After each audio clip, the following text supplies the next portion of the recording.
At the bustling Florida street fair, Florida man Joe inadvertently sparks a rivalry with an assertive Karen over prime fairground space.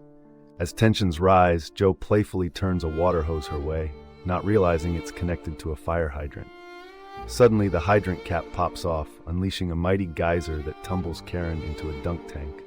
Spectators erupt in laughter as the unexpected watery spectacle unfolds, showering everyone nearby. This amusing twist highlights the delightful unpredictability of instant karma, leaving assured Joe in stitches and Karen with a drenching reminder of nature's whims.